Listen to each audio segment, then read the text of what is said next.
nous sommes en présence du capitaine Ibrahim Traoré, un homme énigmatique qui, à seulement 35 ans, s'est emparé du pouvoir au Burkina Faso après avoir renversé le lieutenant-colonel Paul-Henri Sandaogo Damiba. Ce jeune chef d'État, le plus jeune du monde, reste toutefois un mystère. Capitaine Ibrahim Traoré, le président énigmatique qui défie la France. Avant de commencer, n'oubliez pas de vous abonner et d'activer la cloche de notification pour ne rater aucune de nos prochaines vidéos.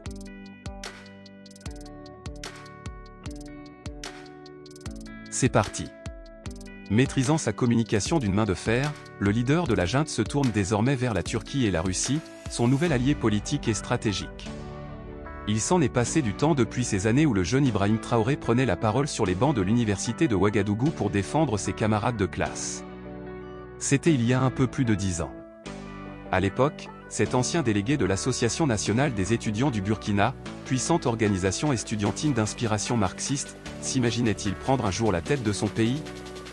Le licencié de géologie a depuis reçu ses galons de capitaine, puis il a vu son pays s'effondrer face aux violences djihadistes et a arraché le pouvoir à la force des armes en septembre 2022, devenant à 35 ans le plus jeune chef d'État du monde.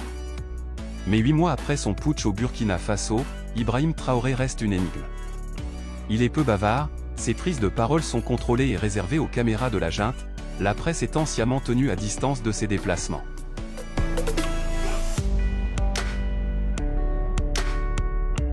Soucieux de contrôler son image, le capitaine maîtrise sa communication d'une main de fer. Sans doute s'est-il juré de ne pas répéter les maladresses de ses prédécesseurs. Celle du lieutenant-colonel Paul-Henri Sandaogo Damiba, dont il avait soutenu le putsch en janvier 2022 avant de le renverser, qui avait été raillé pour son manque de charisme. Ou encore celle de Roch-Marc Christian Kaboré, trop passif face à la menace terroriste et qualifié de président diesel par les Burkinabés. Le pays a besoin d'un chef de guerre et c'est ce que le jeune Libé a promis à ses concitoyens. Le 4 mai, devant les caméras de la radiodiffusion télévision du Burkina, le capitaine Traoré a tenté de convaincre, en précisant son plan pour reconquérir les vastes pans de territoire désertés par l'État, à grand renfort d'anecdotes de terrain. Comme l'attaque de la base de la mission des Nations Unies à Tombouctou, au Mali, en 2018, où l'ancien officier du bataillon burkinabé de la force onusienne a vu des kamikazes user de la perfidie pour s'infiltrer, déguisés en casque bleu. Le manque d'équipement dans l'armée au Burkina Faso, avec 4 à 5 soldats pour une kalash, enrage-t-il. Et les négociations avec des chefs djihadistes en 2020, sous le régime de Kaboré, pour tenir les élections, où il raconte avoir reçu l'ordre d'arrêter les combats et vu des valises d'argent défiler la nuit. Ça fait très mal aux soldats de voir ça. Pire, on a été nargués. Les militaires étaient découragés, fulmine-t-il. Une stratégie du tout militaire Ibrahim Traoré, originaire de Kéra, dans la boucle du Mouhoun, une région assaillie par les attaques au nord-ouest, entend mener une lutte offensive et milicienne contre le terrorisme. Pour épauler l'armée, les autorités assurent avoir recruté quelques 90 000 volontaires pour la défense de la patrie, des supplétifs civils régulièrement accusés de bavures contre les civils. Pas question de négocier, martèle l'officier, qui veut plutôt attritionner l'ennemi au maximum pour contraindre les combattants à déposer les armes, le slogan devenu le leitmotiv de la junte, scandé chaque soir au journal de la télévision nationale.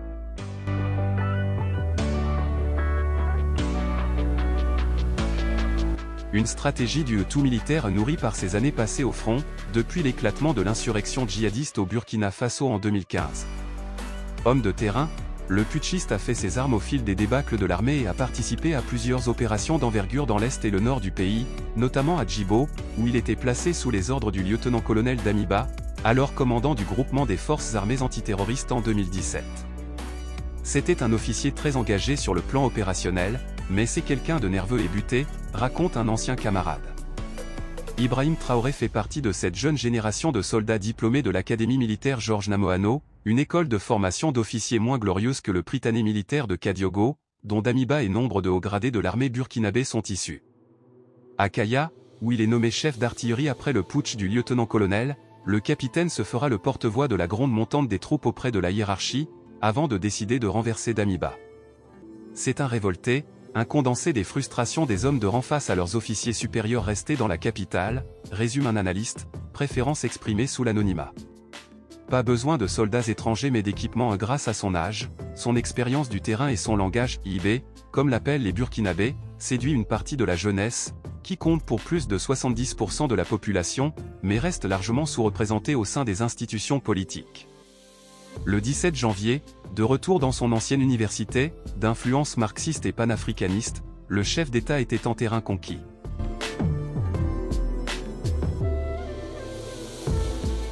Sous l'ovation des étudiants, 5 ans après le discours du président Macron sur le même campus, il promettait de revoir les accords militaires avec la France, l'ancienne puissance coloniale, pour garantir la souveraineté du Burkina Faso. Quelques jours plus tard, son gouvernement donnera un mois aux soldats français stationnés près de la capitale, depuis près de 12 ans, pour partir. Le capitaine se tourne désormais vers la Turquie et la Russie, nouveaux alliés politiques et stratégiques. La coopération existe depuis longtemps, mais là on est en train d'aller plus loin. Nous sommes satisfaits parce que l'on arrive à échanger sur ce que nous cherchons comme moyen, accompagnement. C'est franc, c'est félicité le chef d'État, lors de son entretien à la RTB. Le capitaine Traoré emboîtera-t-il le pas de son homologue malien, le colonel Assimi Goïta, qui a fait appel aux mercenaires du groupe paramilitaire russe Wagner? Début décembre 2022, le Premier ministre burkinabé s'était rendu à Moscou pour une visite privée, effectuée à bord d'un avion de l'armée malienne. Une source occidentale affirme qu'il y aurait rencontré de hauts responsables de Wagner qui lui ont probablement proposé ses services. Depuis, les autorités nient toute présence de mercenaires russes sur son sol. Le régime de Traoré semble, pour l'heure, privilégier le recours à ses propres forces dans la lutte anti-djihadiste. Nous n'avons pas besoin de soldats étrangers, mais d'équipements. Nous avons déjà nos VDP qui connaissent mieux le terrain, insiste une source proche du gouvernement. Manier le verbe sankariste et agiter la rue. Le 19 avril, Ibrahim Traoré a sonné la mobilisation générale, autorisant la réquisition des Burkinabés de plus de 18 ans pour participer à l'effort de guerre. De quoi rappeler la défense populaire généralisée prônée par Thomas Sankara, l'ancien président révolutionnaire assassiné en 1987 et dont il invoque régulièrement les idéaux lors de ses discours, mobilisation patriotique, lutte contre l'impérialisme, développement endogène. L'ancien leader estudiantin s'est manié le verbe sankariste et agiter la rue. Comme lors de son coup d'État où, face à la résistance du camp d'Amiba, le putschiste n'avait pas hésité à accuser son supérieur de s'être réfugié avec les forces françaises pour planifier une contre-offensive, attisant la colère des manifestants et renversant le rapport de force en sa faveur.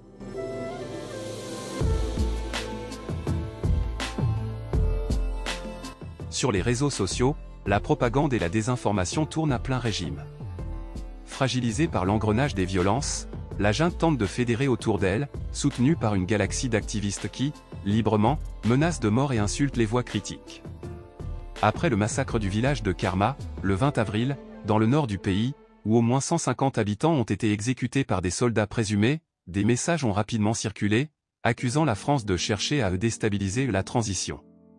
Des milliers de manifestants se sont rassemblés dans la capitale, le 6 mai, pour aussitôt dénoncer des massacres terroristes planifiés par la communauté internationale. Alors que les rassemblements restent interdits depuis le putsch, le régime de Traoré a laissé ses partisans brûler le drapeau de l'Union européenne et de l'OTAN. À Ouagadougou, un climat de peur et de suspicion règne.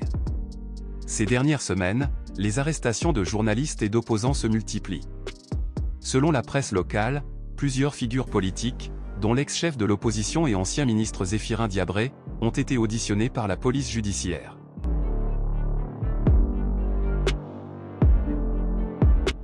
L'incertitude demeure quant à un retour des civils au pouvoir et à la tenue d'élections prévues en principe en juillet 2024. Le virage autoritaire de la junte burkinabé en dit long sur la peur d'un complot au sommet, alors que le capitaine Traoré s'isole et peine à rassembler une armée profondément déchirée.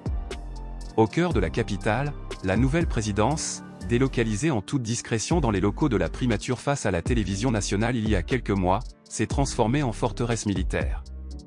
Chaque nuit, des groupes de partisans se relaient pour veiller sur la sécurité des IB.